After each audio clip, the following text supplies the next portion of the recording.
Okay, so hello, good afternoon to everyone, and welcome to our session for today. Okay, so last week, my dear students, we actually talked about the introduction of coordinated school health services, um, what do you call coordinated school health education program that are actually situated or that is actually part of our responsibilities as physical education teachers.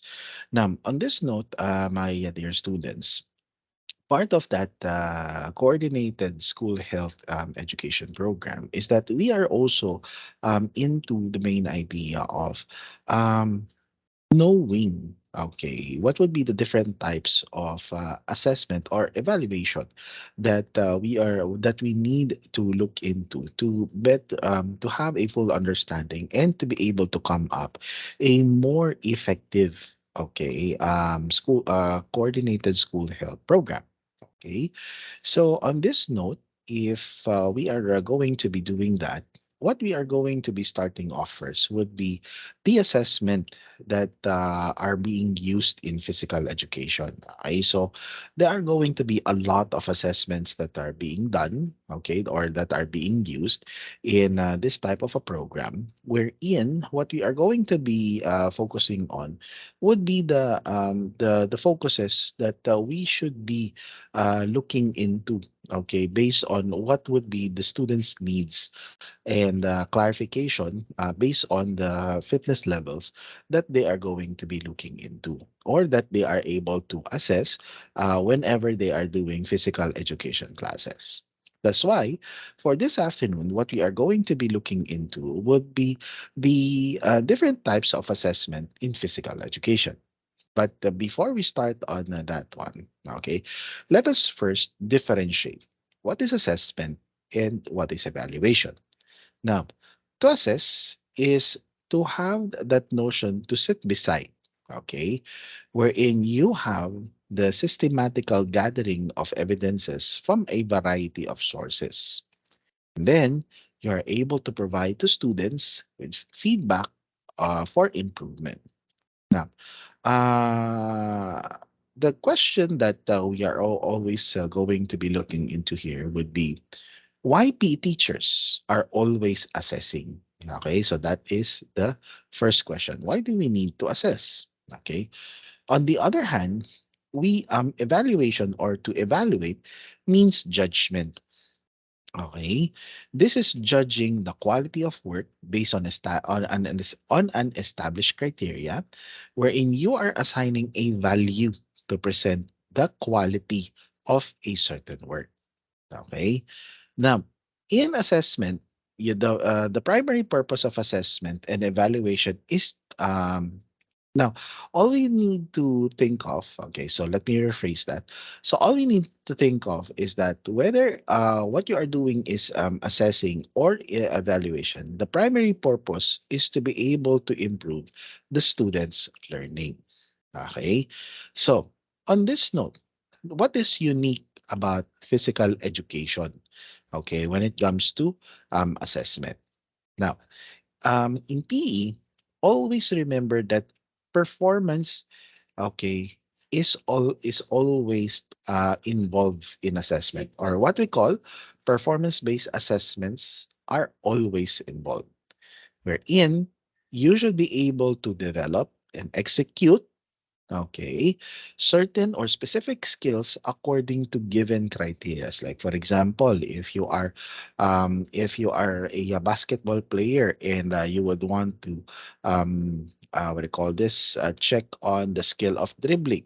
Okay, what are the criteria of the proper dribbling methods? Okay, in volleyball. Okay, if you're going to be checking on the criteria. For example, in what do you call this service, there are two types. Let us maybe show the example of underhand or under swing service or underarm service. What are the criterias? Okay, so basically, what you are checking is basically what is expected from the students. Okay. On the other hand, the process of assessment. okay, would be given a situation wherein numerous decisions and changes in direction are being made, or mainly what you are trying to assess here would be the main movement or the general movement of a certain person. Like for example, in volleyball, when they are doing maybe a 6-on-6 rally, okay, how should the player be able to receive, okay, and how are the team would be able to arrange and rearrange themselves during a rally. Technically speaking, we are looking into the main idea of how to receive the ball, okay, big pass, okay, set, and everything else. Okay. Now, um, in any possible way, okay, in any possible way, if we are going to be looking into, okay, will or we are able to look into what is being needed, okay, let us look into, okay, the curriculum to the different curriculums that could be assessed based on what could be evaluated, and then later on it would be reflected into the report cards of our students, okay. So, in a certain curriculum, okay, like for example, the Ontario curriculum, okay, the first thing that you need to remember is you should have a goal, okay, wherein there you should be able to uh, give the notion of comprehension, wherein the students will be able to develop an understanding. They should be able to understand of the importance of physical fitness, health, and well being, and the factors that contribute to them. So, mainly, you are looking into the purpose, okay, and the understand, not just the purpose, but the understanding to the notion of purpose. Why do they need, okay, or what is the significance in doing these skills or exercises that they are going to be doing? Goal number two, commitment. Okay. Your students must be able to develop a personal commitment to daily vigorous physical activity and personal health behaviors. Okay, as much as possible. Let us try to promote, okay, to our students the main idea of having an active lifestyle. Okay. Next, capacity.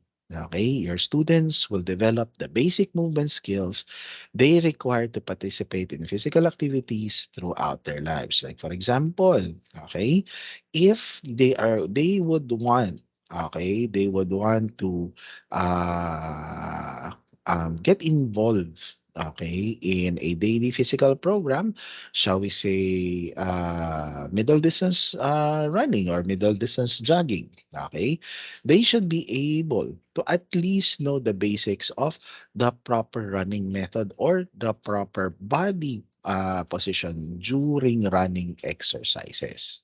Okay. Now, in if we are going to be, okay, looking into, okay, what would be the different strands or inline courses that could be followed, okay, let us look into the different strands in health and PE, wherein we are looking into the connection of the fundamental movement skills, okay, wherein our students will be able to practice, and we are able to promote to them active participation, and then later on be able to carry this out for the rest of their lives so that they are able to practice a healthy living. Okay, so first one, let us look into the idea of active participation, wherein we are supposed to be inculcating to them or introducing to them different types of physical activities. Okay, that progresses or that would be promoting physical fitness. Okay, and they are able to live this, okay, throughout their lives, then it becomes their living skills and promote safety, okay, or introduce to them the safety features and procedures in participating any type of physical activity. Okay. Next, we have fundamental movement skills. Okay. We are able to introduce to them locomotion, okay, manipulation of objects, and stability. Okay, exercises wherein are all integrated movements or integrating movement principles of relationship, space, awareness, effort, and body awareness. So it means that they are able to look into and adjust into their capabilities. Okay. Next is healthy living, wherein we are expecting them, okay, to inculcate, okay, this type of a living program so that they are able to look into the main idea of eating healthy eating, okay, growth and development, personal safety, uh, sorry, wala,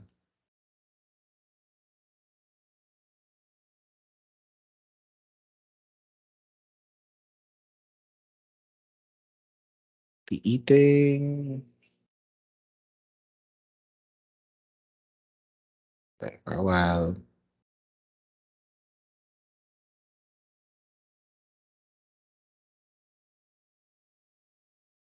wala. Sorry, sorry.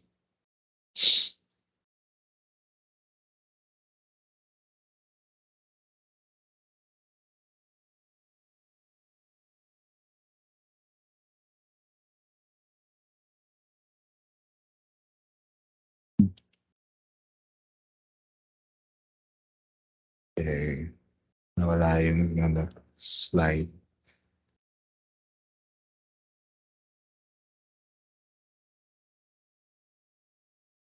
Okay, for a while lang po.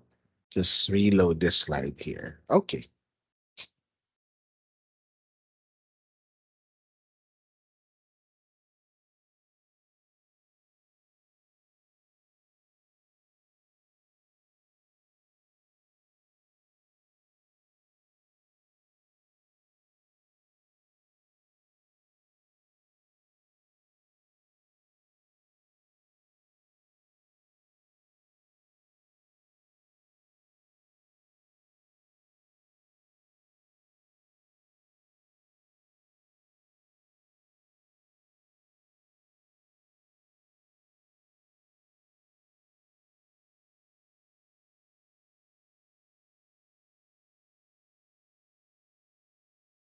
Okay.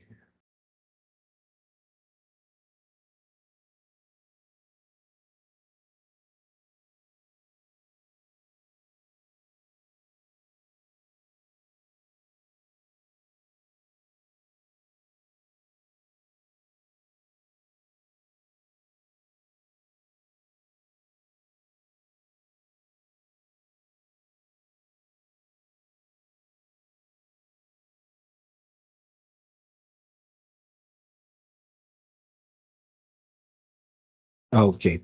So again, the promotion of healthy living. Wala na naman siya. Okay. The promotion of healthy living, growth and development. Okay. To every person.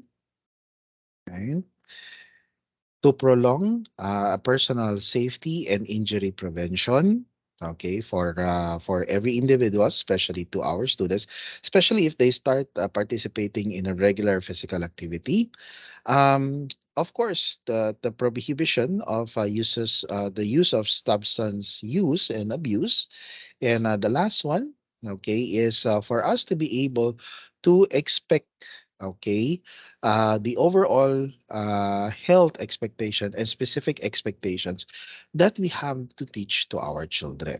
Okay, so on this note, we should be able to have, okay, the following levels of achievement wherein our students should be able to understand, okay, what should be the living standards that they should be practicing.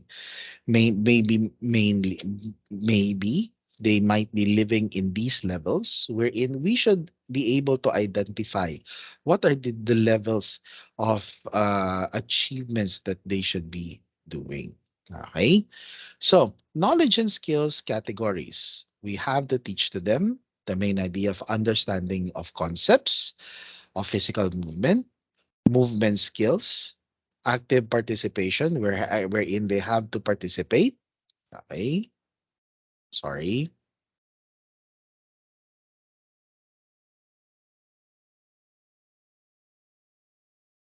Wala.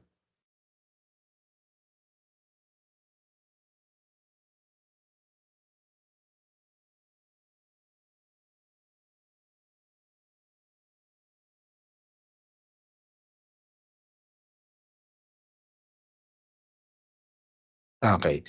So again, active participation, and then communication, especially to one another, wherein their category, okay, their category would be able to look into and communicate and correlate with one another. Okay.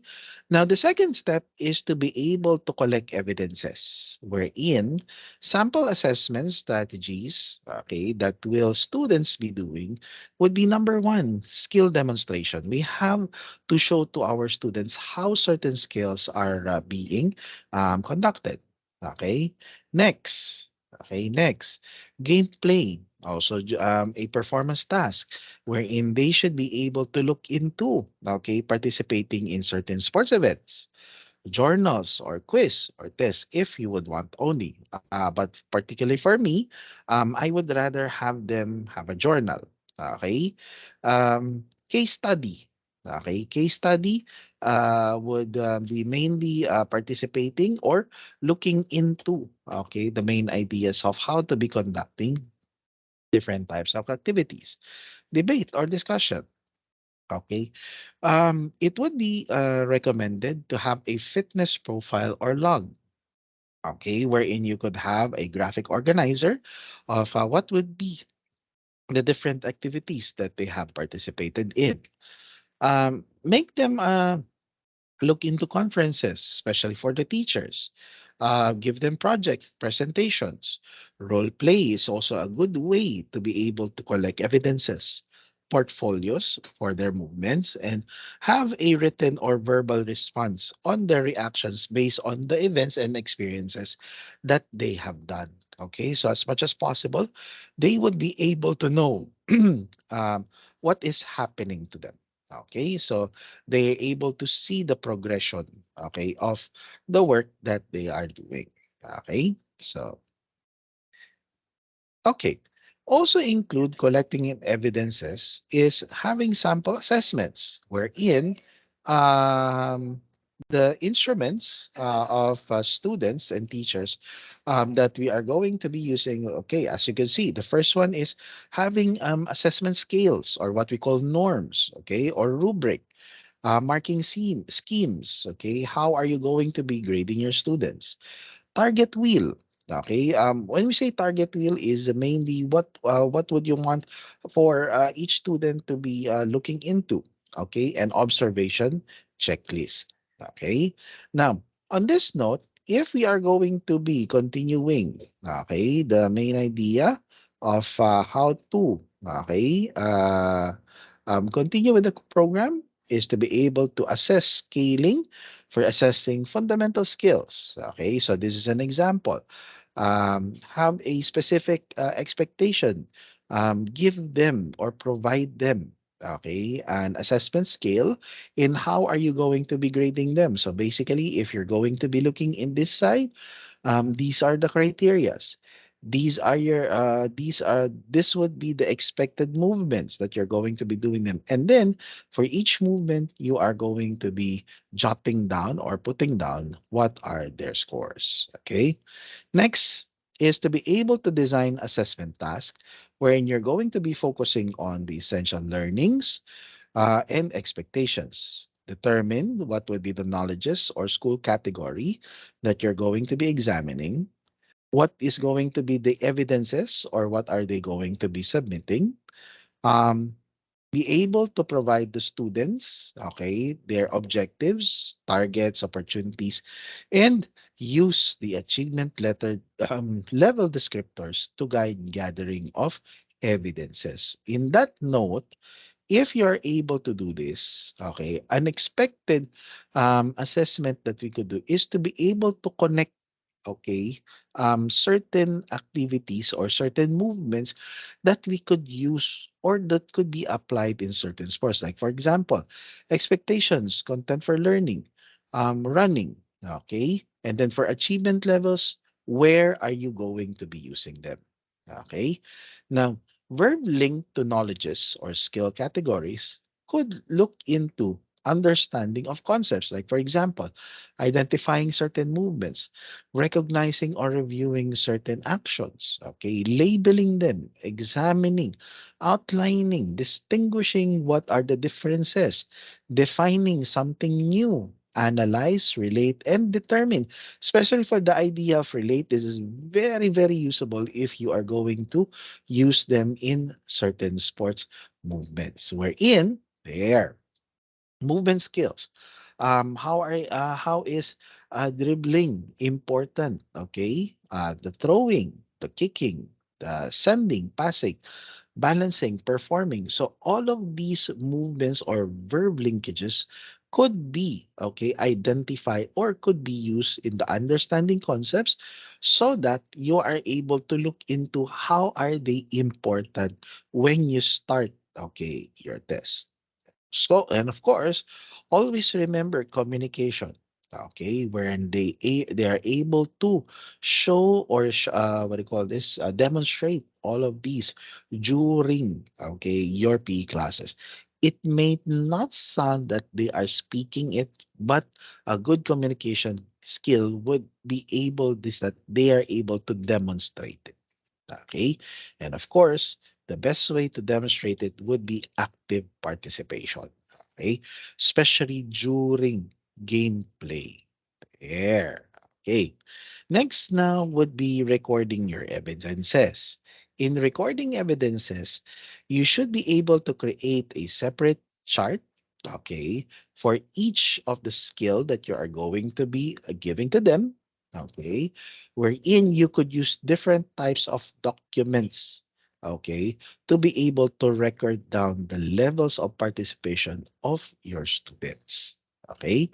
Now, you could have the following, okay, to be able to be sub-criterias, okay, of recording your evidences, okay. Now, in this notion, okay, you look into what would be the descriptors, okay, or the criteria. What are your expectations or what would you want to see? Maybe a short explanation in your assessment. And you have to indicate what topic is this related to. Okay. Now, maybe you would want to put in your expectation, okay, locomotion movement, wherein it could be related to these sports. And what would be, okay, the expectations that you are going to be getting from your students? And then you are also going to be addressing or correlating this to other ideas of the topic that you are going to be teaching to your students. Okay. Next, you have to transfer the evidences, okay, to a certain, what do you call this, criteria board. Okay, so an example would be this one, okay, wherein you are able to see, okay, your expectation. Okay, so as you can see, this place there. Okay, what would be the, what do you call this? What would be the skills that you would want to focus on? Okay, topic units, okay? And where are you going to be grading them? There, see? Okay. In making a judgment, okay, when you create a judgment, okay, for the students, this involves determining the highest, most consistent level of achievement, okay, wherein you should be weighting the factor that should be considered for each knowledge or skills category, taking into consideration quantity, time, and quality. It means that this is during or when you are starting to observe their performances. Okay, so weighing weighting base of quantity on the number of expectations based assessed within category. Okay? Wherein what you are looking into here would be the active participation that is carried the most expectations of all of your students. Now, your expectations maybe would be coming from the different criteria, okay, of the skill that you are going to be asking from the students. Okay. So next, time. Okay. When are you supposed to be conducting this? And how long are you going to be conducting this? Okay. Or is it appropriate for this skill to be done during the first quarter or the second quarter or the third quarter of the year? It depends on what would be the activities that you are going to be giving. Then third is quality. Okay. Weighting based on the task that provides a richer indications to student ability. How are they able to connect this, okay, in other activity, not just during the activity that you are going to be giving to them. Okay. So here's an example of how to evaluate, okay, your students' activity. Okay. So there you go. Okay. Next, completing your report card. Okay, so basically you are going to be putting here the exact grade, okay, of your child. Okay. So remember, in every school, there would be different types of numerical and grade averages in how to assess your child. Okay. And basically, sometimes they would be asking you anecdotal comments. Okay. Like this one. So basically, or what you are going to be putting there would be putting describing the student's strengths and weaknesses. Okay, what their achievements. Okay, have a concise, clear, concise, and consistent level of your child's achievements, and what are your recommendations or the steps that you are going to be doing next to be able to improve or continue or enhance the strengths of your students and improve on their weaknesses. Okay. So mainly, my dear students, that would be okay your or that is our discussion for today with regards to assessing or evaluation in physical education. Okay. So with that, my dear students, we'll be having a short break.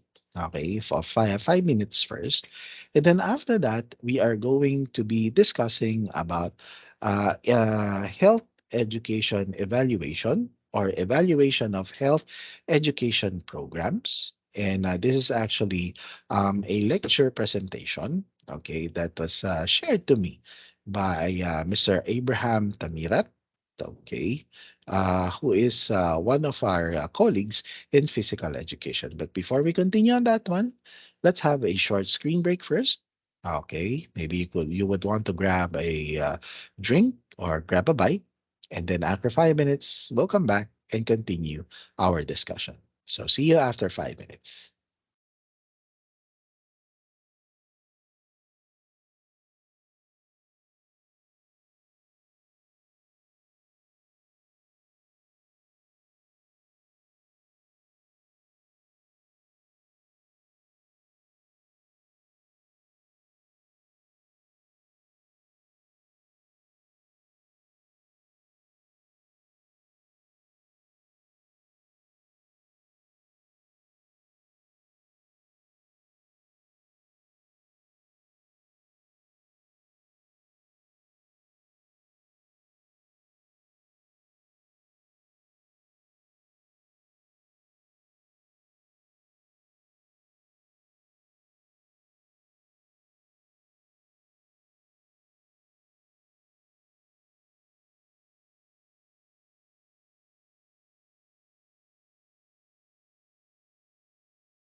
Okay, so welcome back, and I hope that you were able to grab a drink or maybe a bite and take a breather from the previous topic that we actually focused. Okay, so this time we are going to be focusing on planning, implementation, monitoring, and evaluation of health education programs. And again, this is actually a borrowed presentation and topic, actually focus from Mr. Abraham Tabiret.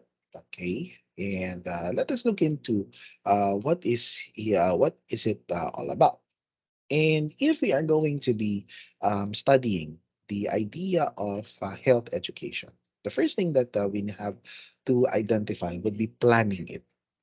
Okay, it is actually an anticipatory decision making about what are the needs that should be done and has to be done, and what are going to be the resources that's going to be used.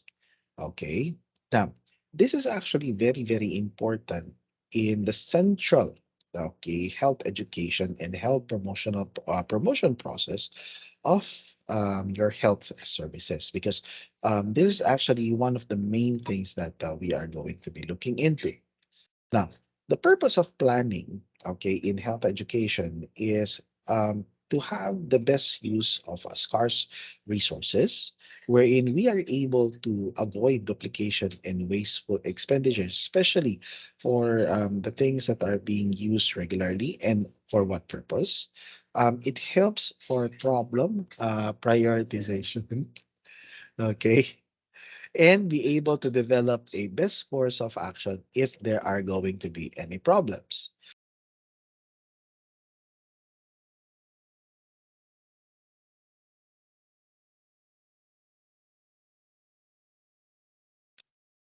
Okay. Now, as you can see, okay, these would be the things that we need to focus on, especially on planning. Okay. Usually, the most problem that could happen, or the regular problems that that we are going to be looking into, would be the main idea of wasteful management. Okay, or what would be the wasteful things that can be done or that would be done, especially if we are going to be or if we don't have a program that is well organized. Okay, so the principle behind of planning, okay, health education services, is that it should be based on on the careful analysis of situations that is happening in your school or in your community, be able to relate to basic needs and interests of the people who are majorly in need, or um, um, be able who are prioritized. Okay, um, you are able to plan with the people who are involved in the implementation, especially if it's either you are going to be including what do you call this, point people who are going to be essential in your team or in your group. Okay, be able to have being flexible enough to meet the long time situation of what is happening in your group. Okay, there should be a continuous process, okay, of the different changes that could happen, and should it have an achievable considering such factors as finance, personal time, and everything is included. Okay. So in this note, if we are going to, okay, start planning, okay, on the things of creating a health education and intervention, let us look into the steps, okay, on how should you be planning this. Okay. So first one is analysis. Okay. Analyzing could be in a sort of a situation that could be done. Next is identify problems and to prioritize things, or prioritize situations that are highly needed. Setting objectives, okay, especially for those situations that are highly, okay, what do you call it, identified.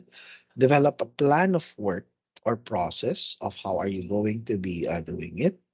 Implement actions, Okay, how should it be done? And evaluate if this is a viable planned program. Okay, so first one, situational analysis. Okay, you should look into the local situation. Okay, or events or experiences which will be used as your benchmark where your people or you yourself should start the process of programming your planning, okay, or your plan of action. Okay, now after collecting all the facts, okay, pertaining to local situations, now is the time to analyze if these facts such a way that they in such a way that what should be prioritized, okay, we are able to look into what would be the useful, okay, things or useful individuals who will be part of the educational plan. Okay, now, the next one is what do you need? Okay. What information would needs to be collected? Okay, to be able to look into this analysis. First one is community and its topography. Mainly, what you are looking into or what is going to be the scope of your analysis. Okay. Next would be the demographic and socio-economic characteristics of a certain place. Okay, like for example, okay, what you have to find out what would be the situation or what are the things that needs to be done. Okay, or what would be needed. Okay, or what are the things that you can find out. Okay, through observation. Okay, now if you are going to be after you have collected and analyzed, okay, the things around you with regards to the things that you need for your planning, then it's the time that you need to assess. And in assessment, this is the process of identifying and understanding a problem or set of problems and later plan a series of action that you need to deal with the problems. Okay, now, in assessment, you have to identify first the problem, second the magnitude or the size or the intensity of the problem or the level of the problem. Okay, third, the severity of the problem, okay? It means na gaano siya kalala, okay? How severe it is, okay? What would be, and the last one would be, what would be the community practices? What are the services and the resources that has been given to them? What would be the cultural practices or social influences that is regarded to the problem? Okay? In that note, after you have already assessed, okay, your objective of your community, then it would be viable that if you could do, okay, primary datas and secondary datas. Where in primary datas, you would create first-hand surveys or conduct first-hand interviews. For secondary data, you could have existing datas, maybe coming from other resources, wherein they are datally collected through various purposes. Okay. Now, step number two. Okay, once you have already done this, identify what will be the problems and prioritize what needs to be answered and adhered. Okay, we're in at the end, or what do we have at the end of each assessment? What do you need to do? Okay, now you should be able to identify a number of problems that are emerged out of the needs of assessment.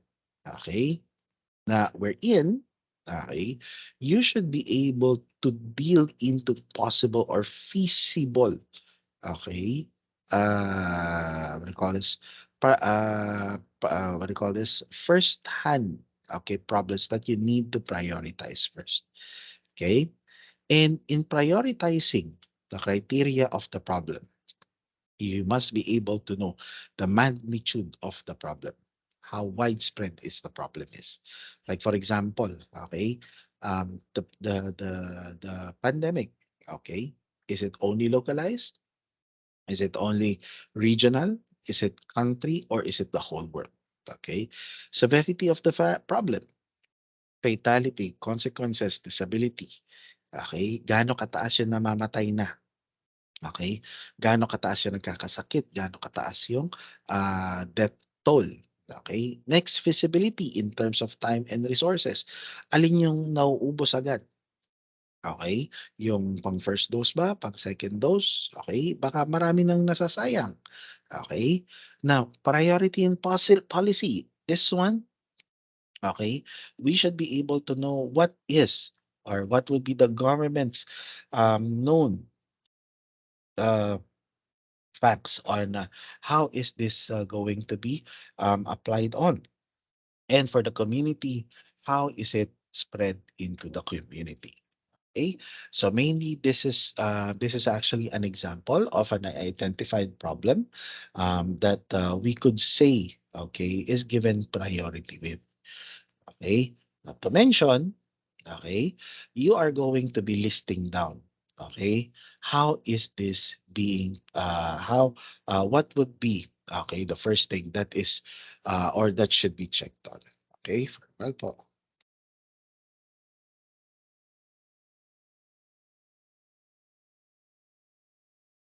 Okay.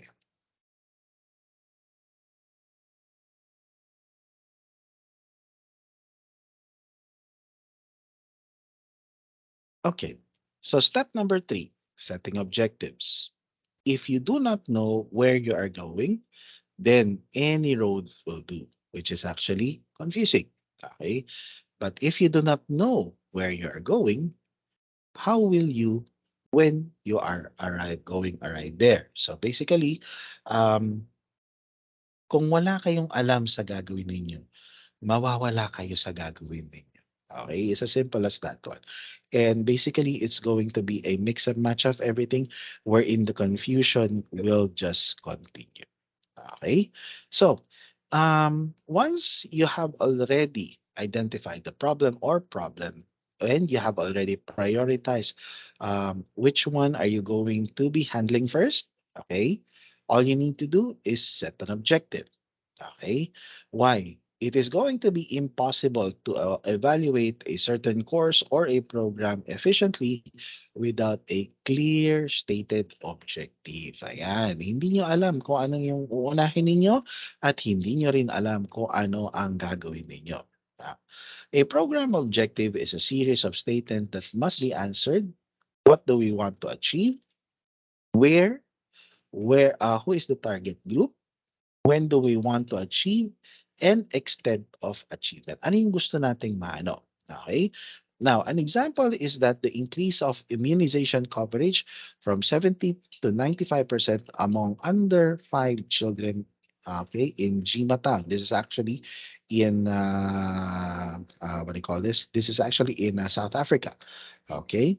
Now, he identified what? Okay? Increase of immunization coverage. Okay, where? In Jimatown. Who? Children among under 5 years old. When? By 2012. So this is a very, very old data already. And extent would be 70 to 90% of children who would want to be immunized. Okay. So once we have already that one, then you could be able now to do your objectives, starting off with the resource objectives, learning objectives, behavioral objectives, and health objectives. Okay. So let us begin with health objectives. This is able to describe how health status is to be improved, wherein they are termed as outcome objective, and they are ends or represents the true bottom line of the program. So an example to this one is that to reduce infant mortality, okay, by two-thirds by the end of the year. Okay. Next, okay, behavioral objectives refers to the actual things the program will encourage people or do or not to do. Okay. And maybe one factor is cigarette smoking. Okay. And to reduce by 50%. Learning objectives is to be able to describe knowledge, attitude, and skill development, wherein we are going to be teaching to them the idea of how to of certain learnings of certain programs. Like for example, okay, HIV or AIDS transmission. Okay. Now, if we are going to be looking into the hierarchy of learning objectives, we are looking into the four stages. We have awareness objectives, knowledge objectives, attitude, and then skill objectives.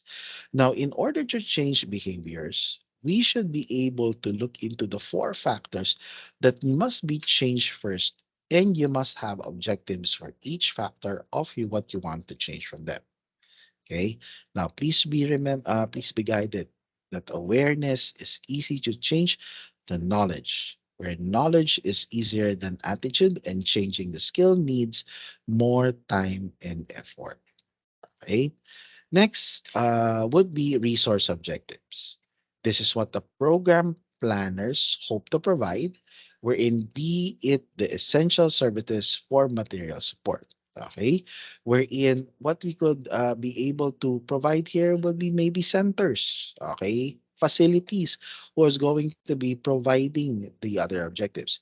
Okay, be able to have, shall we say, infographic, okay, infographic designs on what should be done. And the last one would be agents, okay, or people who are going to be promulgating these, okay, objectives to everyone else, or what we call to do mass information. Okay. Now, remember in your objectives, it should be smart. Okay. Should be specific, wherein it has to be simple and everyone is able to understand. It's measurable. Okay. Wherein you have a timeline. There is an indicator wherein what should be done. Okay. Achievable. You should be able to conduct this where everyone would be able to correlate and everyone should be able to participate. Realistic or relevant. Okay. You should be able to solve a problem. Okay. That everyone in the community will be able to benefit. And time bound, it could be accomplished in a specific period of time. It means that you are giving a deadline. Okay. Now, okay. Now, words open many interpretations should not be used while writing an objective. It means that you don't need to use highfalutin. Okay, when you say highfalutin, what do you call underlying terminologies, okay, for your information. That's why for step number four, okay, you are going to be able to develop the plan of work, wherein a plan of work is a detailed schedule of activities to be done in a given period of time, wherein you are able to specify the role of different persons involved in the time which the particular activities has to be carried out and be different from any methods of use. Now, when you work a plan, okay, what you are actually bringing to the table would be an action plan wherein you should be able to answer the following question: when it should start and when should it be completed. It should be, there should be a timeline. How does it, or who does it, or who are the people who are going to be involved? Who is responsible for seeing the actual carried out? Would there be team leaders, or would there be supervisors or managers who's going to be taking the lead? And what materials and resources are needed? Okay, so basically, what are the things that you are going to be doing? Okay. So with that, my dear students, for now, we are going to stop first with our discussion in this part, where in the next thing that we are going to be talking about now would be implementations. Okay. Because in implementations, okay, we are now carrying out your planned activity that you have observed.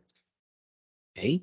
So with that, my dear students, let us continue this on the next session. That would be tomorrow. And with that, thank you for listening in to our part one of our discussion for today. And I'll see you tomorrow. Have a great day, everyone.